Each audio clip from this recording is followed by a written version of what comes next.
Hello there. Dr. Bill Crawford here, psychologist, speaker, author of 8 books, host of 2 PBS specials. Here again to bring you another tip on how to help you create the life you want. Specifically, how to use my life from the top of the mind philosophy to bring more clarity, confidence, creativity into everything you do.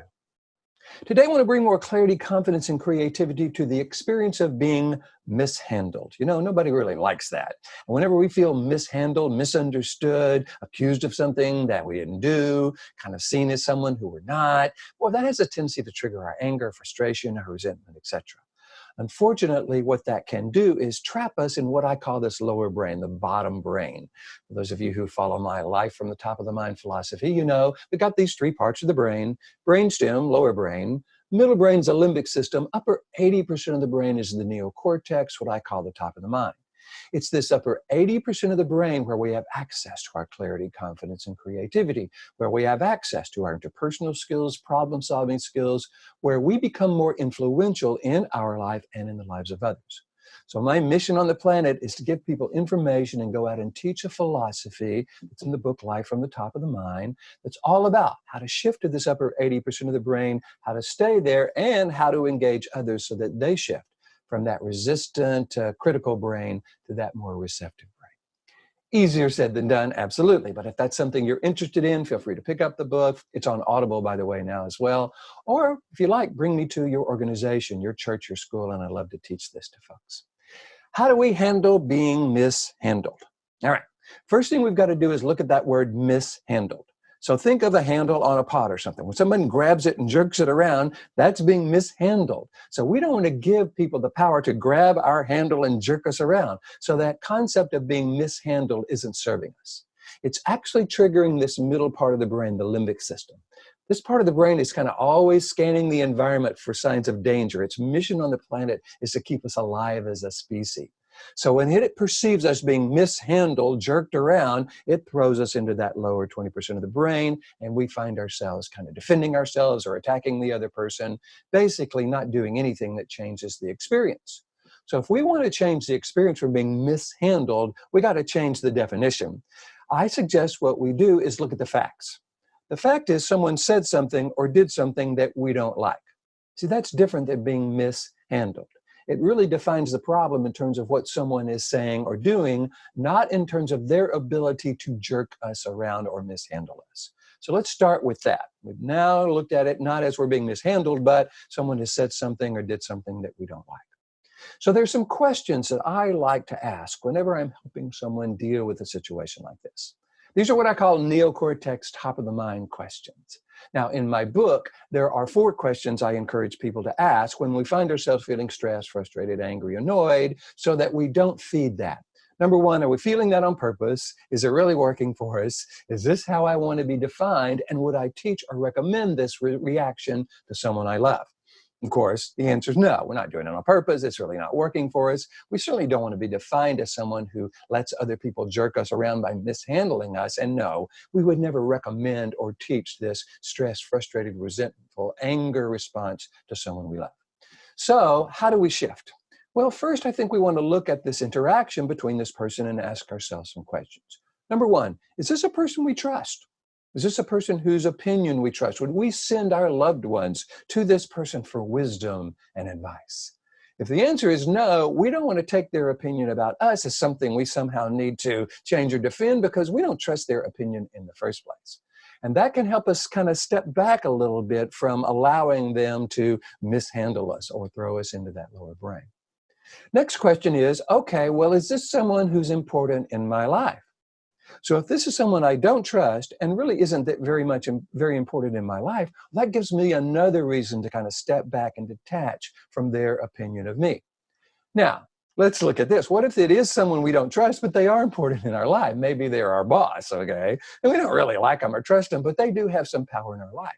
We may then want to change their opinion of us. In order to do that, we've got to be able to access our best interpersonal skills, problem-solving skills, our clarity, confidence, creativity to do that. That's what part 3 of my book is all about.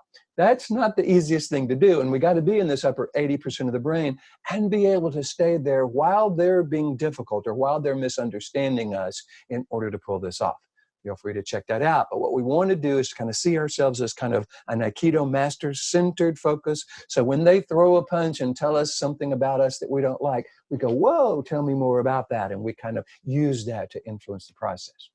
Easier said than done. Talk more about that in the book. So number one, is it someone we trust? Number two, is it someone who's important to us? So let's assume we trust them and they're important to us, okay? Are they doing it intentionally? Did this person say, watch this, I'm going to really jerk this person around. I'm going to say this, and that's going to make them feel that. If it's someone we trust and someone who's important, chances are they really didn't do it intentionally. So what that means is their intention wasn't to make us feel bad. So we got to ask ourselves the question, okay, what was their intention? Were they kind of stuck in their lower brain? Were they frustrated? Were they upset? If so, they were probably saying things that were more reactive than responsive. They probably weren't responsible for what they said because they were just reacting. We recognize that when people react, they say things they don't mean. And when we have reacted in the past, we might find ourselves feeling or thinking things that don't really serve us. So we want to be able to respond versus react. React is to act the way we have in the past. To respond is different. It comes from the Latin spondere. It means to pledge or to sponsor. So we can use these 4 questions saying, hey, okay, if I'm not doing this on purpose, my anger, my frustration, my resentment, and it's really not working for me, and it's not how I want to be defined, and I wouldn't teach it to someone I love, how would I like to respond to someone?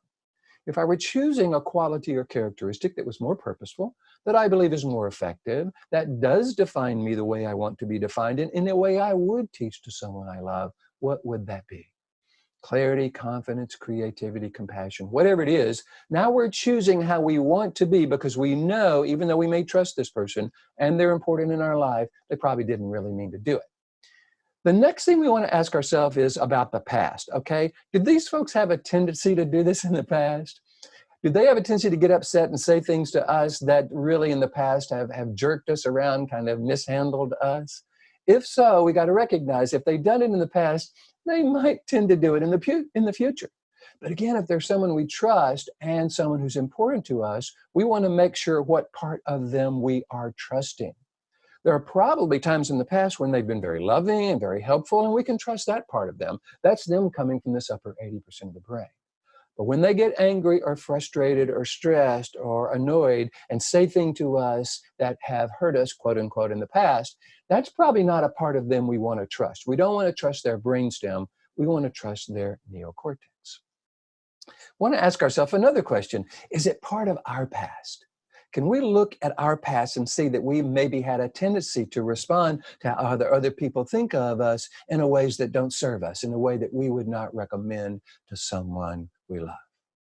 If that's the case, we've got to recognize we've got some old neural pathways. You know, the brain creates these neural pathways. So if someone says something to us that we don't like or has done that in the past, and that went down to our brainstem and we felt hurt or angry or resentful or frustrated or whatever, hey, we had a right to feel that, but it's really probably not serving us, and it's probably not something we would recommend to someone we love. So we got to recognize there is a tendency for this middle brain to interpret this person in that way and throw us into that lower brain. In other words, if they've done it in the past, they're going to probably do it in the future. And if we've done it in the past, if we change nothing, we will continue to do that. So if we want to take their past behavior and recognize that sometimes they're in the neocortex and sometimes they're in the brainstem, I want to trust that neocortex top of the mind, but not trust the brainstem. That's good for us to know. And then we want to ask a question about the future. How do I want to interpret them, and how do I want to respond? I want to have some clarity about who I am when I'm coming from this clear, confident, centered part of who I am. I'm confident in who I am. I'm not using their opinion of me to define who I am. One of the things I encourage people to do when I'm working with them individually is to make a list of 20 qualities or characteristics of you at your best. Now, these are not skills, these are qualities and characteristics. Now, a lot of people go, 20? I might be able to do 5, but 20? I want you to do 20 because it's going to overwhelm this limbic system. It's going to teach this middle brain that you are valuable based on who you are, not just what you do.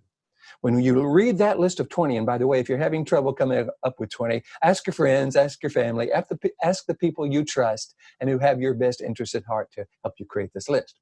When you read this list of 20, you're going to say, somebody is going to be lucky to have that person as part of their organization. Someone is going to be lucky to have that person as part of their relationship, part of their family. This is a person that people are going to be fortunate and lucky to have in their lives.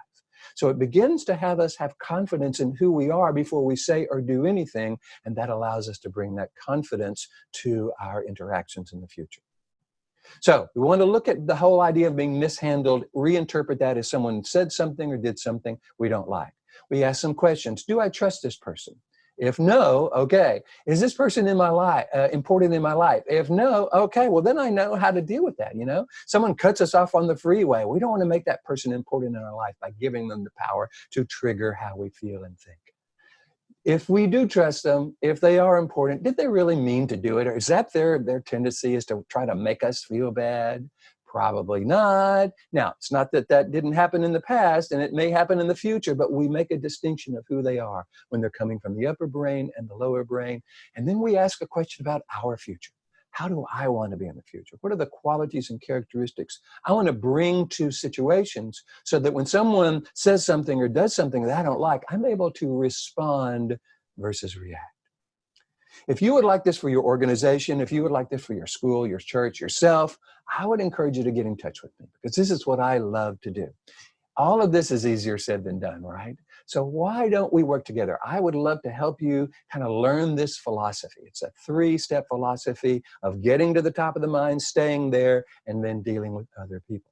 If this is something you'd like me to do for your church, organization, school, all you got to do is go to my website, BillCrawfordPh.com. Hit the contact button. Let me know what you're interested in. Love to talk with you about that. If you're watching me on YouTube or Facebook or Pinterest or Twitter or all of the social media, iTunes, feel free to subscribe. I post one of these videos every week where I take my life from the top of the mind philosophy and apply it to different philosophies or different situations to help us be more influential in our life and the lives of others. So until next time, here's to you, bringing more clarity, confidence, creativity into everything you do. And I look forward to seeing you in the future.